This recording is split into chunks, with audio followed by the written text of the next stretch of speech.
Amém? Vamos abrir a palavra de Deus lá no livro de Hebreus, no capítulo 11. Versículo 30, o tema do mês de dezembro.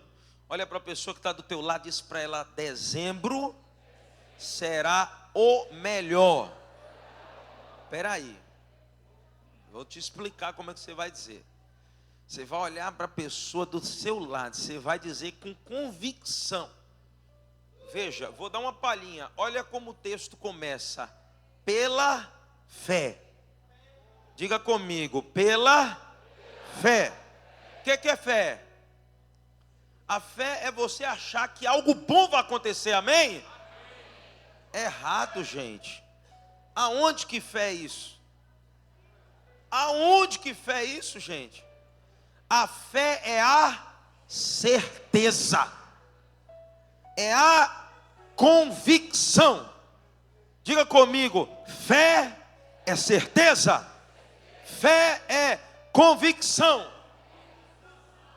Então, você vai olhar para a pessoa, enche o teu espírito de fé, você vai dizer para ela: dezembro será o melhor mês de todos os anos.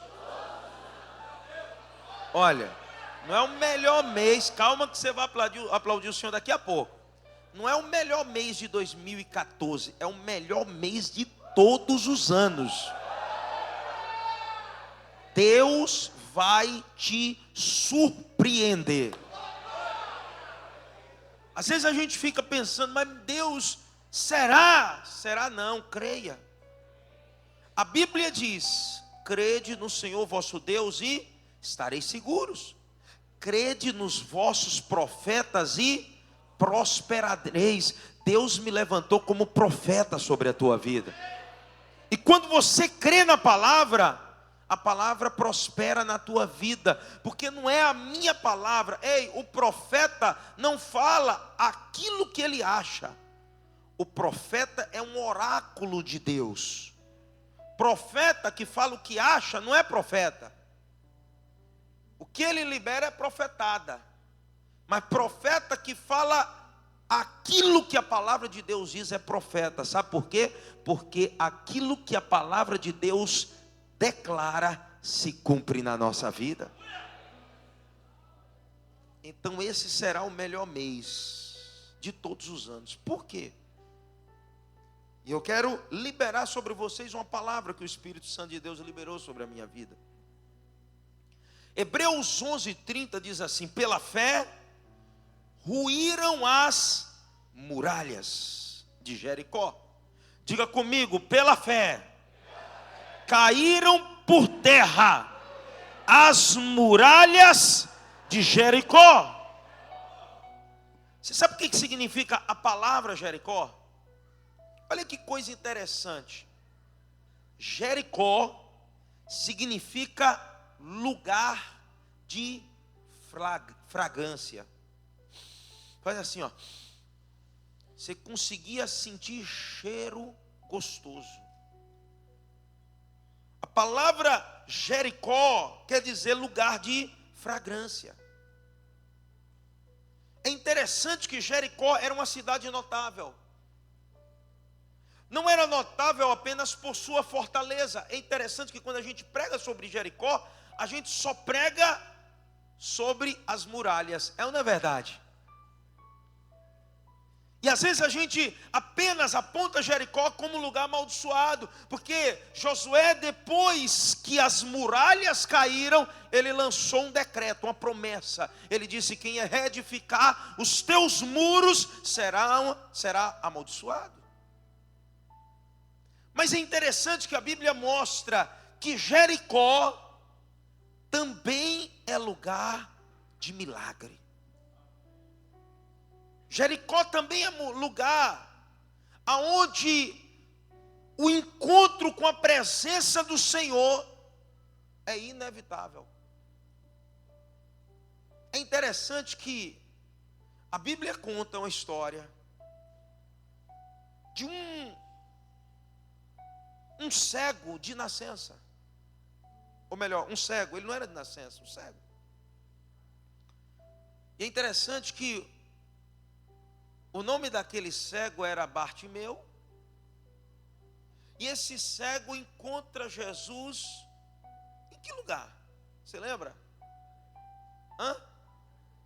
Aonde? Jericó.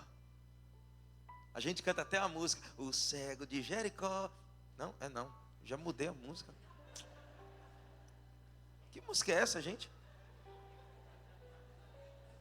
Eu dei uma doida aqui na minha cabeça, gente. Mas tem a música do ceguinho, não tem? Tem sim, daquele cantor, Lucas Silva, que ele canta do aleijado, ele andava assim. O cego andava assim, não é? É porque eu sou ruim de gravar letra de música, viu, gente? Você viu que eu cantando eu sou uma bênção, né? Mas para decorar a música, meu problema é só decorar a música. Porque cantar o negócio flui. Mas é interessante que aquele cego encontrou Jesus aonde? Jericó. É interessante que Jericó, ela se caracteriza por duas coisas. Primeiro, por causa da sua muralha. Jericó representava o que para o povo de Israel? Um grande atrapalho, algo que impedia que Israel chegasse no alvo. Qual era o alvo de Israel? A terra prometida. Interessante que Jordão não foi um problema.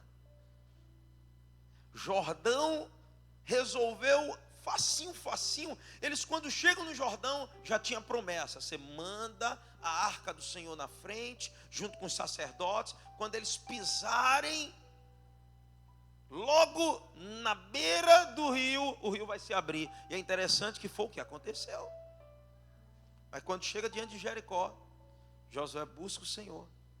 E Deus começa a preparar Israel para passar por Jericó. Deixa eu dizer uma coisa para você. É mais fácil passar pelo Jordão do que passar por Jericó. Porque Jordão, você não precisa fazer nada. Toca no teu irmão, Jordão, você não precisa fazer nada.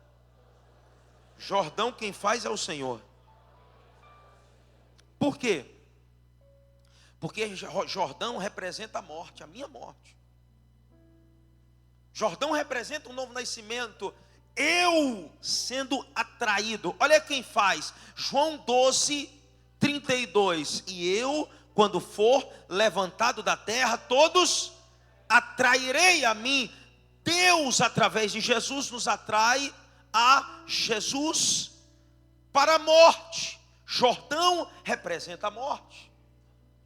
Passamos e chegamos do outro lado, porque nós somos os únicos que, por crermos na morte de Jesus Cristo, passamos pela morte, mas chegamos do outro lado em vida. Nós que nascemos de novo, reinaremos com Cristo em vida. Jordão é Jesus que faz. Jericó não. Jericó, Deus faz aquilo que nós não podemos fazer, mas nós precisamos andar segundo os princípios. Eu quero profetizar algo sobre a vida de vocês nesse mês de dezembro. Toda muralha que ainda está de pé, Deus vai botar por terra, em nome de Jesus. Pode ser financeira, pode ser espiritual, pode ser familiar, pode ser uma enfermidade. A muralha que se levantou, Deus vai pôr no chão. Mas é necessário que nós façamos aquilo que nós devemos fazer. Quem foi que derrubou a muralha? Diga comigo, Deus. Não foi Israel. Quantas flechas Israel lançou contra a muralha? Quantos machados, marretas, tratores? Tinha nem trator naquela época, né, gente? Hoje eu tô meio. Então não tinha. Eles não fizeram nada. Foi Deus que derrubou. O que eles fizeram? Primeiro, Josué 3:5. Olha o preparo deles. A Bíblia diz assim: santificai-vos hoje, pois amanhã o Senhor fará maravilhas no vosso meio. Toca no teu irmão e diz: ei, Deus te pede algo nessa noite. Santificai-vos hoje. Você sabe por que muitas muralhas ainda se mantêm de pé nas nossas vidas? Porque nós permitimos que brechas sejam abertas. Posso dizer uma coisa para os irmãos, sim ou não? Só digo se os irmãos permitirem. Posso dizer? Vocês não vão ficar com raiva não? Vão continuar me amando? Mas tem muito crente que vive debaixo do jugo do diabo. Não é porque o diabo tem poder. Tem gente que tem medo do diabo. Ei, deixa eu dizer uma coisa: o cafifi não tem poder para nada. É verdade. A Bíblia diz que ele está debaixo dos nossos pés. É a Bíblia. Se não me falha a memória, Romanos 16, versículo 20. Vê se é isso mesmo. Romanos 16, verso 20. E o Deus da paz esmagará em breve Satanás debaixo dos vossos pés. Olha para a pessoa que está do teu lado e diz: olha, Satanás está debaixo dos teus pés. Você crê nisso? Pisa na cabeça dele assim, ó. Ele está debaixo dos nossos pés. Ei, só que tem uma coisa, olha para mim. Vou te ensinar uma coisa para você não esquecer. Se você abrir lugar, o diabo, ele entra por qualquer brechinha. É por isso que a Bíblia compara o diabo com a serpente. Você já viu uma serpente? Serpente vive na fenda das rochas. É ou não é? Qualquer buraquinho a serpente passa. Eu tenho não grava isso não. Eu vou dizer uma coisa aqui, porque senão a turma interpreta de duas coisas. Mas eu tenho uma tese. Eu até defendo essa tese. O diabo incorpora em barata. Demônio vive em barata, gente. Que eu nunca vi uma desgraça daquela. Não é verdade? Vem para perturbar o juízo da gente, é ou não é? Eu não tenho medo de barata não, tenho nojo de barata. É diferente, são duas coisas totalmente diferentes, gente. Agora tem hora que as baratas se endemoniam e vêm para cima de mim. Nunca vi um negócio desse não, viu? Só o Senhor mesmo. Olha, tem pastor que tem medo de rã, mas deixa isso para depois. Então, qualquer brechinha que você entra, se chama no reino espiritual legalidade. Diga para o irmão que está do teu lado: qualquer brecha que você abra na sua vida, no reino espiritual, se chama legalidade. Olha o que a palavra de Deus diz. Em 2 Coríntios, capítulo 2, versículo 11. A Bíblia diz assim: para que Satanás não alcance vantagem sobre nós, porque não lhe ignoramos os propósitos.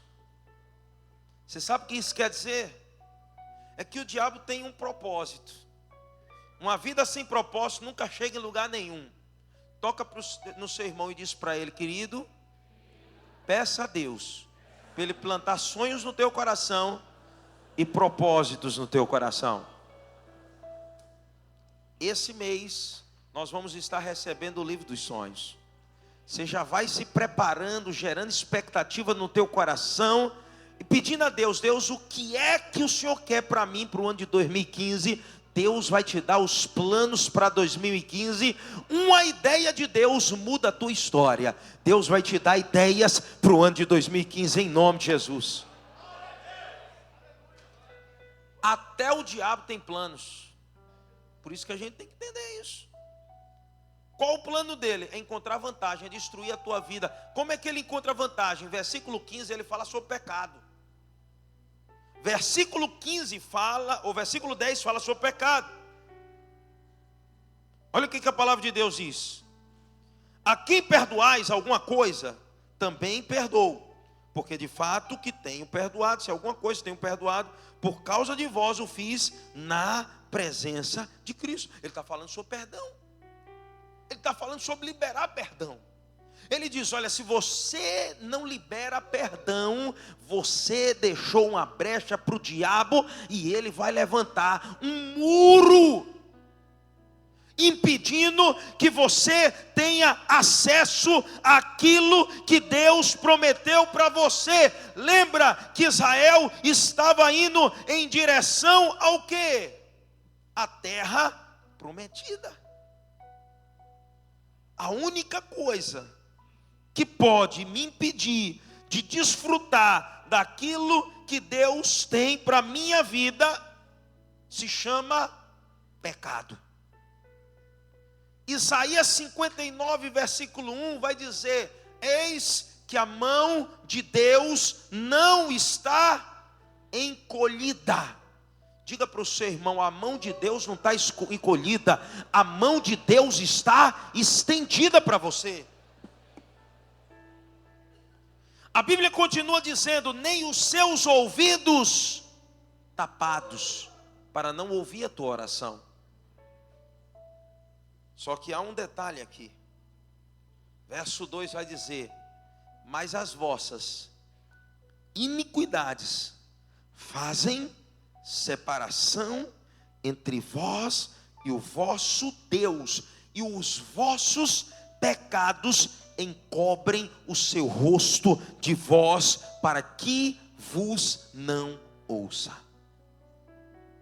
Tem muita gente que está dentro dos templos. Ele quer o favor de Deus, ele quer a bênção de Deus, mas ele não quer viver a vontade de Deus aqui na terra. Ele não quer viver o propósito de Deus. Ele quer viver a vida de todo jeito. Ei, meu irmão, quando você entregou a sua vida a Jesus Cristo, a Bíblia diz, em Romanos capítulo 6, a partir do versículo 1, a palavra de Deus diz que você não pode mais permanecer no pecado. Diga para o seu irmão: quem nasceu de novo não pode mais permanecer no pecado. Por quê? O verso 2 vai dizer: porque como permaneceremos no pecado, nós os que para ele morremos. Ei, eu estou morto para o pecado. Eu não vivo mais debaixo do pecado. João 8 vai dizer: se o Filho do homem vos libertar, verdadeiramente sereis o quê? Livres. E livre de quê? Livre do diabo. Ei, você sabe como se livrar do diabo? Se livrando daquilo que autoriza o diabo a agir na nossa vida. É simples. O diabo só age quando é autorizado. A única coisa que autoriza o diabo a agir na vida de alguém se chama pecado. Olha o que a palavra de Deus diz aqui, no versículo 12 de Romanos 6. Não reine, portanto, o pecado em vosso corpo mortal, de maneira que obedeçais às suas paixões. Não é mais a carne que te domina, que te governa. Você hoje é governado pelo Espírito Santo de Deus. Ei, você sabe o que é liberdade? Não é fazer o que dá na telha. Liberdade é quando a nossa carne, cheia de paixões, diz: peca, adultera, rouba, mente, se prostitui, e a paixão carnal vem. Você que é livre, tem a autoridade dada por aquilo que Jesus fez na cruz do Calvário, de dizer ao pecado: eu não sou mais escravo de você, eu não vivo mais debaixo do teu jugo. Hoje eu não estou mais debaixo do jugo da carne, hoje eu estou debaixo do Espírito Santo de Deus. Aleluia. É isso. Versículo 14 vai dizer: porque o pecado não terá domínio sobre vós, pois não estás debaixo da lei, e sim da graça. Você sabe o que é hoje? Hoje é Cristo em nós, a esperança da glória. É Cristo vivendo em você. É por isso que tudo começa com o novo nascimento. Se não nascer de novo, está perdido. Você não vence o pecado.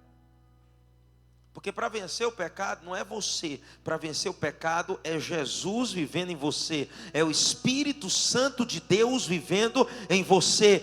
A Bíblia diz em Gálatas 2:20: eu estou crucificado com Cristo. Eu não vivo mais, mas Cristo vive em mim. E quem tem Cristo vivendo em si vive uma vida de santidade. Vive uma vida de santidade. Hebreus capítulo 12, versículo 14 vai dizer: segui a paz com todos e a santificação, sem a qual ninguém verá a Deus. Diga comigo: muralha, quem derruba é o Senhor. Repita comigo: muralha, quem derruba é o Senhor. Mas santificação sou eu que busco. Eu tenho que buscar. Eu tenho que seguir. É seguir a paz. E seguir o quê? A santificação. Olha que coisa interessante. Vem cá, pastor, vamos ser meu ator. Você vai andar e por onde você for eu vou. Pode ir. Seguir é isso, ó. Aonde a santidade vai, eu estou atrás dela. Eu estou buscando. Eu estou almejando. Eu estou buscando. Eu estou almejando. Eu estou seguindo a santidade. A santidade não é simplesmente uma ação. A santidade não é simplesmente um sentimento. A santidade é uma pessoa. Você sabe quem é a santidade? É Jesus Cristo. A Bíblia diz que Deus, Ele é santo, santo, santo. Nós aprendemos que tudo que é perfeito, completo, é três. Quando a Bíblia diz que Deus é santo, santo, santo, Ele está dizendo que toda a santidade que nós precisamos está em Deus. E a Bíblia diz que todo que busca o Senhor, que procura o Senhor, o acha. Aleluia. Tem muita gente que vive dando a desculpa: a carne é fraca. É ou não é? Ô bispo, entendo do meu lado, a carne é fraca, é difícil. É difícil. A carne realmente é fraca. Foi Jesus quem disse. Mas a Bíblia também diz que o Espírito está preparado. Quando você mortifica a carne e alimenta o Espírito, o teu espírito estará preparado. Olha o que a palavra de Deus diz em Efésios capítulo 6, versículo 10. Efésios 6, versículo 10. A Bíblia diz assim: quanto ao mais, irmãos, fortalecei-vos aonde? Fortalecei-vos aonde? No Senhor. Há um lugar. Qual é o lugar? É estando no Senhor. Quando eu estou no Senhor, o Senhor é o lugar aonde eu preciso estar. Fortalecei-vos no Senhor e na força do seu poder. Para quê? Versículo 11 vai dizer: revesti-vos de toda a armadura de Deus, para poderdes ficar firmes contra as ciladas do diabo. A partir do versículo 13 ele começa a falar sobre a armadura de Deus. Ele coloca: cingindo-vos com a verdade, vestindo a couraça da justiça, calçando os pés com a preparação do evangelho, embraçando o escudo da fé, tomando o capacete da salvação, a espada do Espírito, que é a palavra de Deus, com toda oração, súplica, orando em todo o tempo no Espírito, e para isto, vigiando com toda perseverança e súplica por todos os santos. Esse é o caminho da santidade. Isso é caminhar atrás de Deus, é seguir o Senhor. Você sabe qual o problema? É que a quem nós alimentamos mais vai prevalecer na luta. É ou não é? Se você pegar 2 animais da mesma espécie em o mesmo porte, e você alimenta um e deixa o outro com fome, passou-se uma semana, você coloca os 2 para uma rinha, para uma briga. Eu te pergunto, qual vai prevalecer? O que foi melhor alimentado. Você já notou que o mundo nos alimenta todo dia com filmes, com confusões, com conversas profanas, infames? É ou não é verdade? O tempo todo nós somos alimentados. A Bíblia diz que os nossos olhos são lâmpada do nosso corpo. A nossa boca fala o que está cheio o nosso coração. A fé vem pelo ouvir. A fé em Deus vem pelo ouvir a palavra. Mas a fé na tragédia, na desgraça, vem pelo ouvir só tragédia e só desgraça.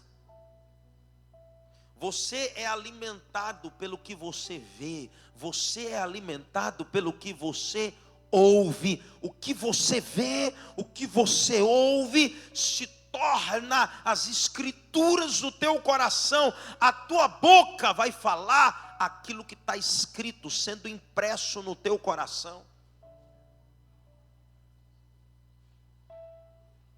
Esse é o segredo. É por isso que a santificação é algo importante para o crente. É no processo da santificação que o Senhor vai nos enchendo dele e vai colocando para fora tudo que é impureza, tudo aquilo que não presta, tudo aquilo que não deve mais estar dentro de nós. É por isso que a Bíblia diz que nós não devemos nos embriagar com vinho, mas enchei-vos. A palavra plefos no grego quer dizer está completamente preenchido pelo Espírito Santo. Quando você pega um copo com água e você quer mudar aquela água sem mexer no copo, você começa a derramar outra água dentro. E chega um momento que a outra água vai começar a derramar, que ela vai começar a repor ou renovar a água que está ali dentro. E se havia água suja e a água limpa foi lançada, vai chegar um tempo Um tempo que depois de tanta água limpa sendo lançada ali dentro, não vai haver mais água suja, só água limpa. Assim é o Espírito Santo sendo derramado sobre nós. Ele começa a ser derramado através da nossa busca por Deus, de estarmos seguindo ao Senhor, buscando Ele em oração, em leitura da palavra, em santidade, procurando aonde Ele está, alimentando o Espírito. Chega um momento que a gente está completamente livre. É por isso que quando alguém tem um colesterol muito alto, o que é que ele faz? Uma dieta sem colesterol. E ele começa a se alimentar, e chega um momento que aquilo começa a ser trocado, o colesterol por aquilo que é bom. E o organismo dele muda. Quando você nasce de novo, o teu espírito se torna perfeito em Cristo Jesus. Mas a tua alma está sendo salva. E o teu corpo só será salvo no dia do juízo. Porque você vai receber um corpo glorificado. E a palavra de Deus diz que, enquanto isso, nós temos que fazer o quê? Desenvolver a nossa salvação. A Bíblia não está falando de salvação do inferno aqui simplesmente. A Bíblia está falando de salvação de nós mesmos. Escuta o que eu vou dizer. Você sabe qual é o maior problema para nós? Se chama nós mesmos. O maior problema para você se chama você. Diz que certa vez, um empresário tendo muitos problemas dentro da sua empresa, confusão, discórdia, brigas, ele decidiu fazer algo que despertasse os funcionários, porque todo mundo apontava o dedo para todo mundo, e todo mundo era culpado, e nunca ele, a pessoa mesma. E num dia ele fechou uma sala da empresa. Quando os funcionários chegaram para entrar na empresa, havia uma faixa preta gigante na empresa, na entrada da empresa, com letras brancas, dizendo: morreu hoje a pessoa que era a causadora dos nossos problemas. E todo mundo já começou a pensar: fulano morreu, graças a Deus, aleluia. Porque tem gente que quando morre a gente chora, tem gente que quando morre a gente solta fogos. Pá!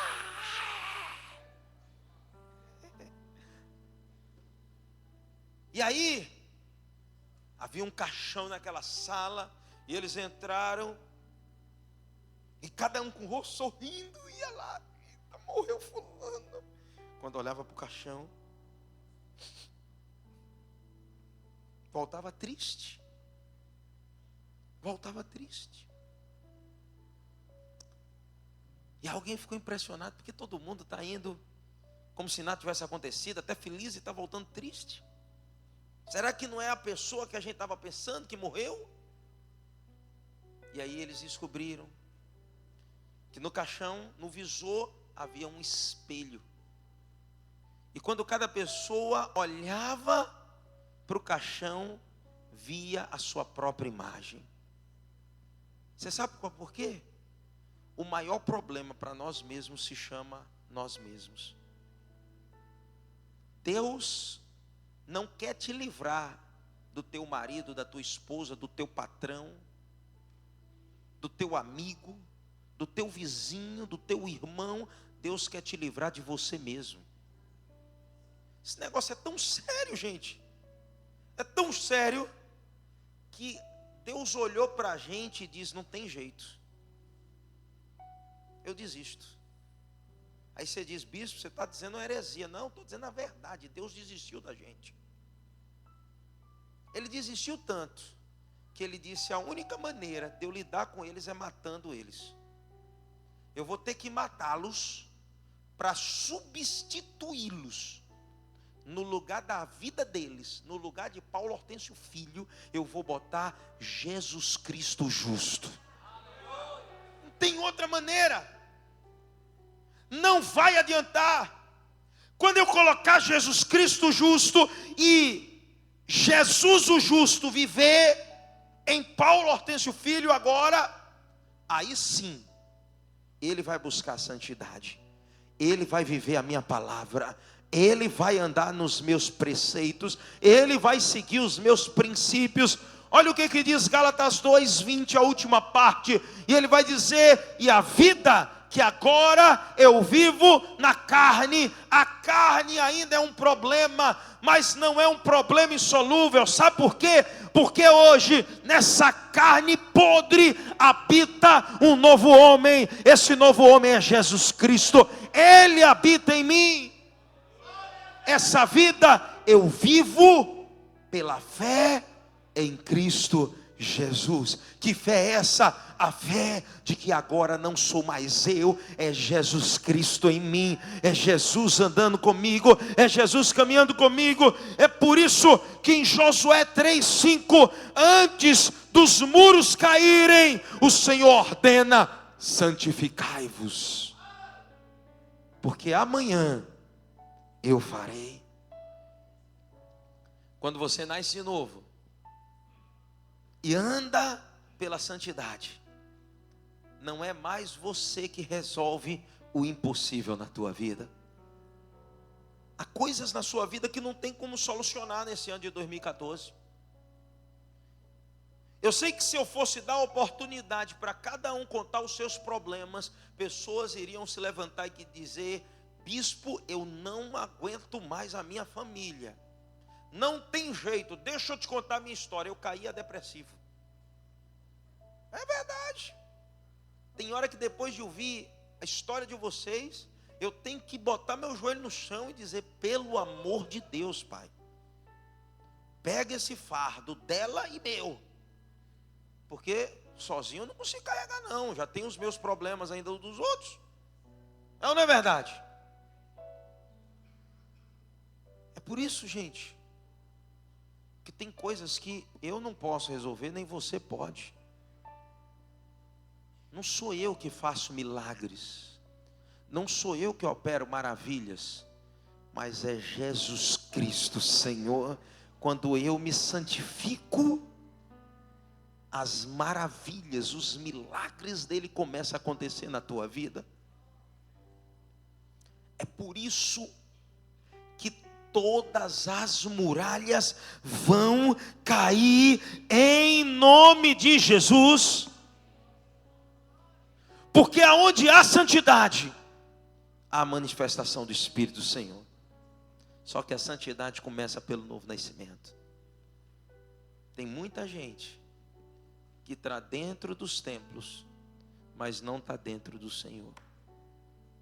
Deus te trouxe aqui nessa noite, sabe para quê? Para dizer a você: eu conheço os muros que estão diante de você. Eu sei que há um muro de tristeza no teu coração, de vazio no teu interior, algo que te impede de chegar na terra prometida, que é a terra de paz e alegria, a terra que emana leite e mel. Eu sei que há muros de tragédia, há muros de maldição, mas eu também posso derrubar esses muros. Primeiro, você tem que nascer de novo, entregar sua vida a Jesus. Segundo, você tem que seguir a santidade. Você tem que continuar andando atrás do Senhor, buscando o Senhor. A Bíblia diz: buscai o Senhor enquanto se pode achar. Vamos fechar os nossos olhos. Domingo eu continuo essa ministração. Nós vamos saber quais são os outros princípios. Esse é só o primeiro.